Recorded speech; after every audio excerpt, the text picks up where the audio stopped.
juries are our only security, inasmuch as our lives cannot be drawn into jeopardy by all the malicious crafts of the devil, unless such a number of our honest countrymen shall be satisfied in the truth of the accusations. John Somers, Lord Chancellor of England, 1766.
Article 5 of the Bill of Rights states, "No person shall be held to answer for a capital or otherwise infamous crime unless on a presentment or indictment of a grand jury." A grand jury is a body composed usually of between 12 and 23 citizens selected from the community. They are empowered to investigate crimes, hear testimony, and decide whether there is enough evidence to hold a defendant for trial before a petty jury. They make no determination of guilt or innocence. The grand jury, which meets in secret, can compel the attendance of witnesses and the production of documents through the issuance of subpoenas. A prosecutor usually presents the cases and supervises the proceedings, but is absent during the actual deliberations.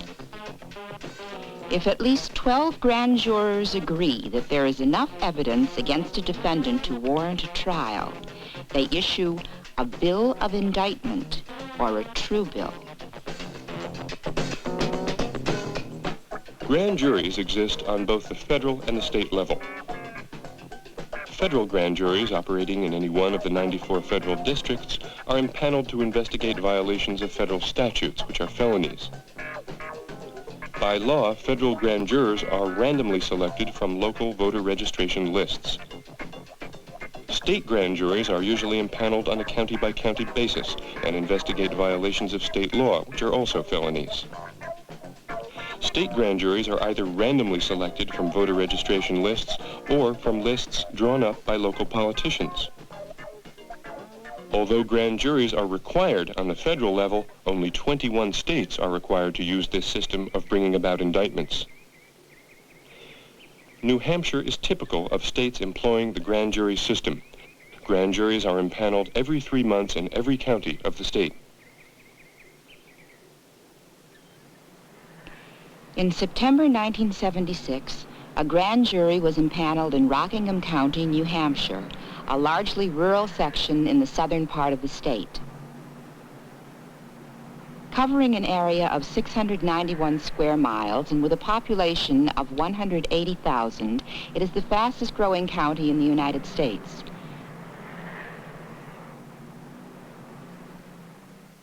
Grand jurors for Rockingham County and for all the counties in the state of New Hampshire are drawn for a 10-year period on based on the total population of the county and the population of each respective city, ward, or town. Take, for instance, the town of Salem, which has something like 580 names. That would be 58 groups of 10. We put 58 pills in here, or numbers, from 1 to 58, and draw at random a number. If that happened, the number happened to be 20, then we'd go to the 20th group of 10 to select our first juror.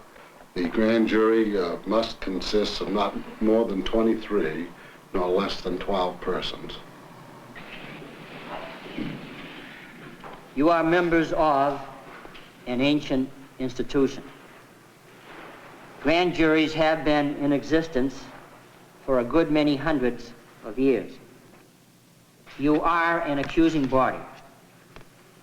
You present an indictment, which is an accusation that a certain individual, or whoever it may be, has committed a crime. Mr. Foreman, when you hear the evidence in a case, after the close of the evidence, and such discussion as you wish to indulge in your deliberations in the jury room, you will then take a vote. 12 votes are required to indict. If you have less than 12 votes, you cannot return a bill of indictment. Rockingham Dispatch. Okay, I'll get him right over there. Rockingham 11. 11, 10-3. I have a report of a 52, Route 111A on Coast Road in Danville at Gordon's store. Okay, I'm en route. I'm only a few minutes from there. How 511? How I got involved, I was on patrol. And I got a radio call to go to the Gorton store, reference at 1052, which is a burglary in our code. When I arrived at the store, I met the store owner and immediately saw the front door, the plate glass broken in the front door. So I immediately examined the entranceway for any latent fingerprints. And examining the broken glass which was on the door, I did find a good set, in fact the best set of fingerprints I've ever obtained in 12 years. And from this information, this is the first time that Mr. Crosby's name come to mind, Michael John Crosby. We got his print card from the jail and checked it against the fingerprints. And it was positive that the fingerprints on the glass were those of Michael John Crosby. I proceeded to Placer District Court and got warrants, complaints against the subject, went with the local police in Placer, and we picked him up at his residence.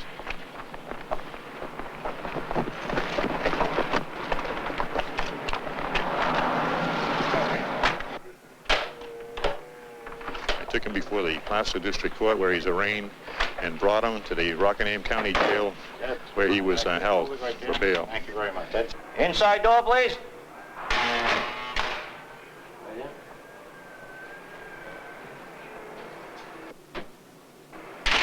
Gearbox.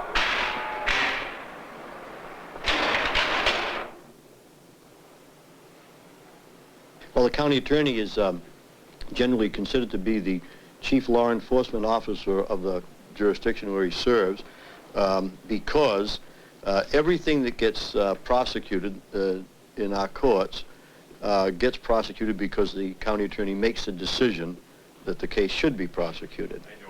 Good. What do you got? I got that Crosby case. I want to get it ready for the grand jury. You got a report? I got the whole file right here. What kind of a case is it? It's a good, clean case. In routine fashion, Deputy Farrar has brought to me a report of a burglary case involving Michael Crosby.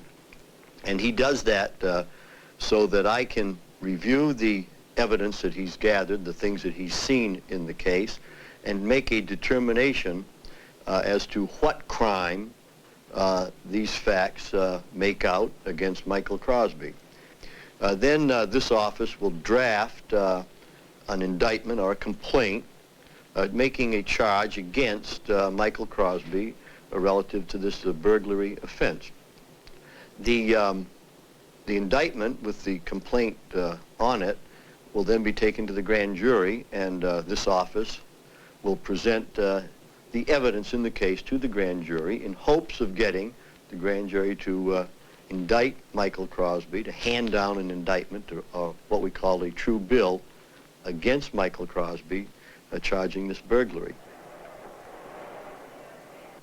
The New Hampshire Constitution says that no individual shall stand trial for a felony offense unless he has been presented or indicted by a grand jury, which you are.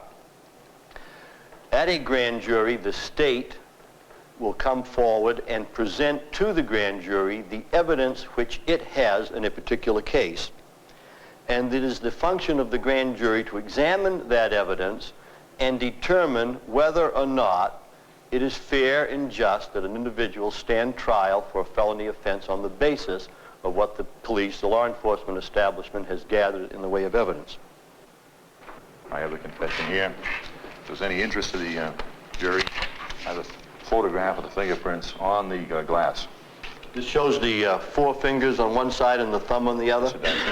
Mr. Foreman? Elapsed between the alleged burglary and the time of apprehension. In other words, how long did they have to dispose of what they took? Just about two days, sir, to answer your question. Right. Here you are faced with the reality of life and what's happening.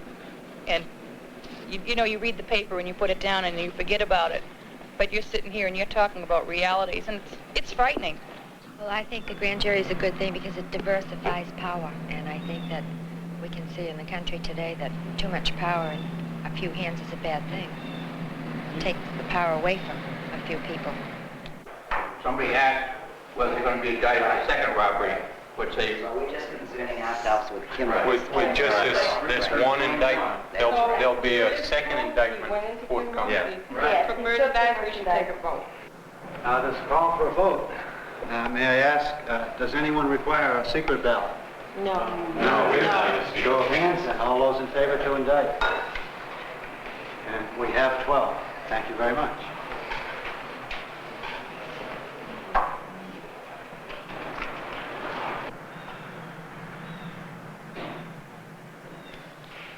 Mr. Foreman, do you have something to report?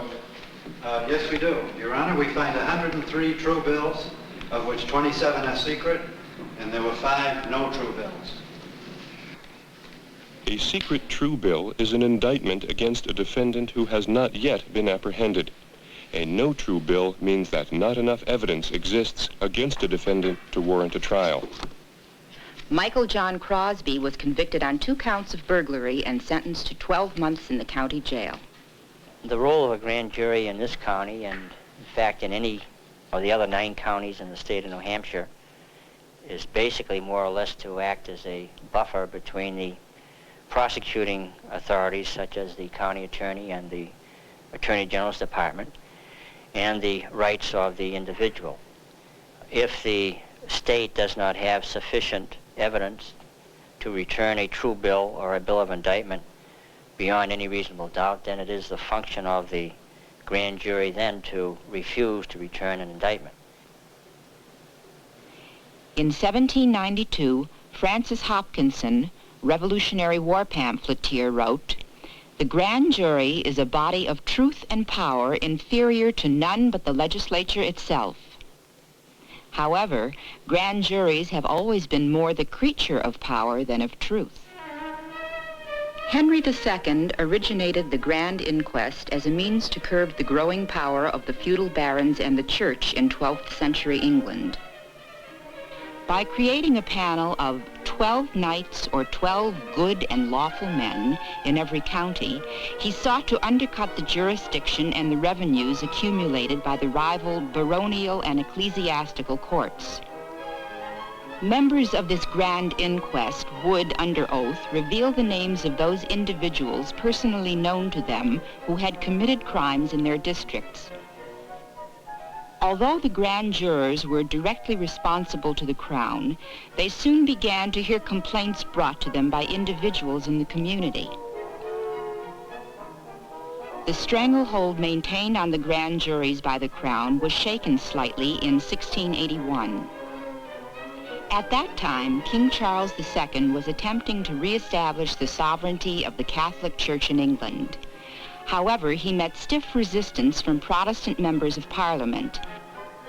In an attempt to silence the opposition, the king brought charges of treason against one of his most vocal opponents, Anthony Ashley Cooper, the 1st Earl of Shaftesbury.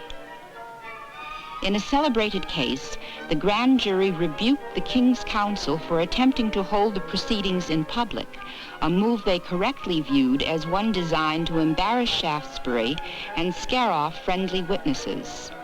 They also demanded the right, along with the King's Counsel, to question and examine witnesses. Eventually, they refused to indict Shaftesbury. The King had the Protestant foreman of the grand jury arrested. Shaftesbury fled the country, and the King was eventually able to secure indictments from friendly grand juries against many of Shaftesbury's supporters. The grand jury, along with much of English law, was exported to the early American colonies. It was here that the colonists realized that a grand jury under their control could be a powerful weapon against the British authorities. In 1735, a New York grand jury twice refused to indict John Peter Zenger on charges of libeling the governor of New York. Grand juries in Boston blocked the attempts by the King's Counsel to obtain indictments against colonists involved in the Stamp Act riots and the Boston Tea Party. A grand jury did, however, indict British soldiers in the shooting of colonists during the infamous Boston Massacre. James Madison and Thomas Jefferson assured the prestige of the grand jury with its inclusion into the Bill of Rights. Although no mention of selection was made, it was taken for granted that the grand jurors would be members of the propertied class, hand-picked by local officials. Southern grand juries prior to the Civil War took it upon themselves to uphold the institution of slavery. For instance, in 1823, a Charleston grand jury recommended an ordinance to prohibit blacks from teaching school. In the late 19th century, with municipal corruption on the rise, grand jurors were suddenly imbued with a spirit of reformism. Big city politicians, many of whom came from the ranks of immigrants, found themselves being investigated by grand juries composed of well-to-do Anglo-Saxons with a healthy contempt for foreigners. In the investigation of the infamous Tweed Ring, which ran New York City in the 1870s, grand jurors were able to go over the heads of corrupt district attorneys to conduct independent inquiries, gather evidence, summon witnesses, and eventually issue indictments. Moving into the 20th century, a strong centralized government found new uses for the grand jury. With fear of communism in the air, the federal government successfully used a New York grand jury in 1948 to indict members of the Communist Party on flimsy conspiracy charges. Traditionally, witnesses could invoke their Fifth Amendment privileges against self-incrimination. However, in 1954, Congress created a forced immunity statute which compelled a witness to testify or be held in contempt. Immunity, first employed against suspected communists, was soon utilized against the alleged conspiracy of silence surrounding organized crime. I'm not going to answer another question. You just says I'm not under arrest and I'm going to walk out. Now, I should explain to you exactly what the legal situation is.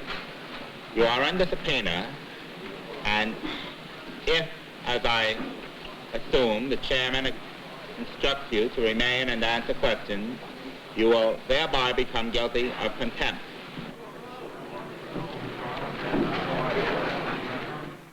If the witness claims his privilege against self-incrimination, then his testimony can't be compelled unless he is accorded, unless he's granted immunity from prosecution, what's called use immunity. That is, that none of the testimony he gives after being granted immunity by the court will be used against him.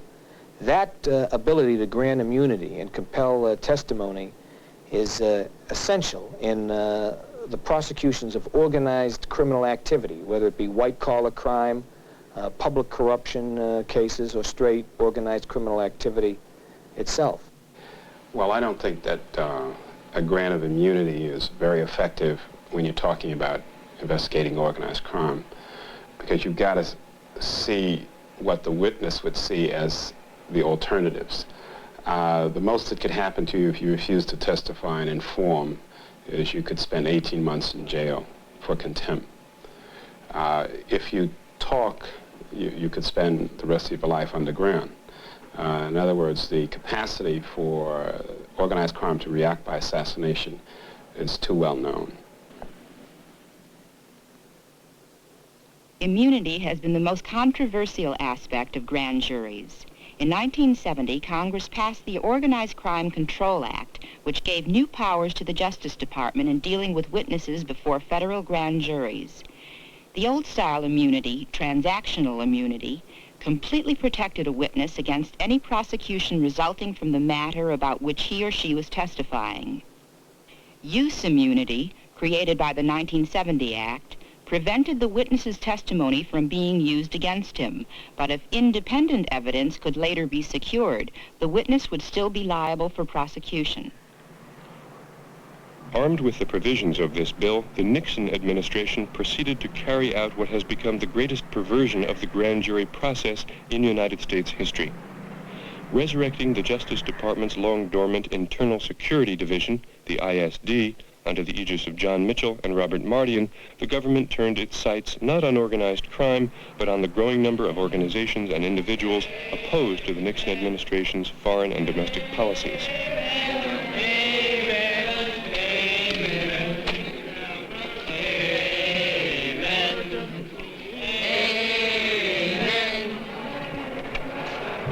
Out there was a whole world of radicals engaged in tribal forms of organization that were difficult to penetrate. Their names weren't on letterheads. They were just people that were active in their various causes. And the big crusade of the ISD could well be summarized by the slogan, "Cherchez la personne," find the man. The problem of identification was overwhelming. Who were these people out there? What were their names? And so a very important purpose of the ISD process, the grand jury process, was simply identification. Between 1970 and 1973, more than 1,000 persons were subpoenaed before approximately 100 special ISD grand juries in 84 cities and 36 states. Witnesses were subpoenaed from all over the country, simply on the basis of tips, rumors, or uncorroborated testimony. I visited someone I knew who was in jail in Seattle, and then I returned to New York where I was living, and for 3 months the FBI tried to question me about this visit. When I refused to talk to them, they issued a subpoena for me to appear before a grand jury in Seattle. Before the grand jury, I was asked primarily personal questions about my life, such as the names of all my friends and phone numbers that I had made for 2 years previous to that. They granted me immunity, and I refused to testify again, and then I was found in contempt of court and jailed. The reason I refused to testify was because I knew that they were just interested in gathering information about people that I knew. We hear of grand jury subpoenas. Well, that's really a misnomer. It's a subpoena issued by an assistant U.S. attorney or a United States attorney or a representative of the Department of Justice. And those subpoenas reach all over the United States. We force a person to come if we want them. We go into a closed room with 20 or 23 citizens that comprise the grand jury, but for the most part it's the prosecutor who is on stage at that time. He asks the overwhelming amount of questions, and he can be a decent guy and conduct himself ethically, or he can get carried away with the power that he has to lean on witnesses, and in essence he can abuse the system. There's no requirement that a court reporter be present 100% of the time. This again is up to the United States Attorney's Office or the Justice Department representative. Therefore, many things that go on in a grand jury room are never recorded. Even when a court reporter is present, it's our decision as prosecutors, or it was my decision when I was a prosecutor, as to whether a certain matter is to be taken down by the reporter. So he can transcribe some of the things, and I can tell him this is off the record, and he stops his transcription. We as prosecutors, or those that are prosecutors, have the authority to go in and speak to the grand jury in a closed room before a witness ever comes in, after the witness leaves, and he can do anything he wants. If he wants to really set up a witness and be rude to him, he can do it. And in essence, the grand jurors rely very strongly on what we tell them the law is as regard a particular area of criminal conduct and what type of proof is needed. And therefore, in essence, yes, we can cause individuals to be indicted on a shred of evidence if we so desire as prosecutors. The grand jury proceeding is not an adversary proceeding. It is an investigative proceeding. It is, in one sense, to use not an English term, an ex parte proceeding with the grand jury as an investigative body.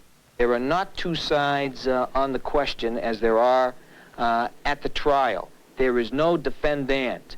There may be somebody on whom the grand jury is focusing its inquiry, but no one is before that grand jury in the capacity of a defendant as he would be at trial if there had been an indictment. So it's not an adversary proceeding. It is purposefully an investigatory proceeding to enable society to find out the facts.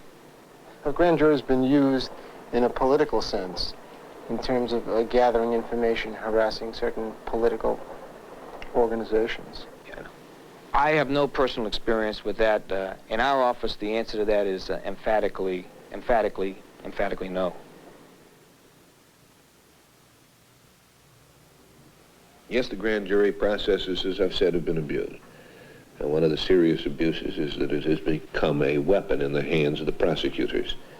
And the prosecutors have an alliance with the investigators.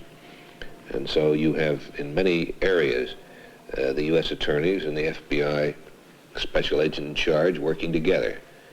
And any time that the FBI wants to coerce a witness and extract information from him, the FBI simply presents him with a grand jury subpoena, and he's hauled before a grand jury, and the powers of the grand jury and the laws that set up the grand jury are used to extort a statement out of him. No political activist, no journalist, no attorney is safe from the grand jury's long subpoena reach. With their access to the grand jury's subpoena power, the FBI can even try to prevent films from being made. I know. It happened to me. In the summer of 1974, I encountered a book called Prairie Fire. Its subtitle was The Politics of the Weather Underground. The book fascinated me. The book was published totally underground, printed underground, by people we know today were probably the subject of the most intensive manhunt the FBI ever had. I was fired at the time at the idea of making a film about people who could live underground for over a long period of time in this country collectively with a massive effort by the government to capture them. Last spring, Mary Lamson, Haskell Wechter, and myself had finished shooting the film now known as Underground.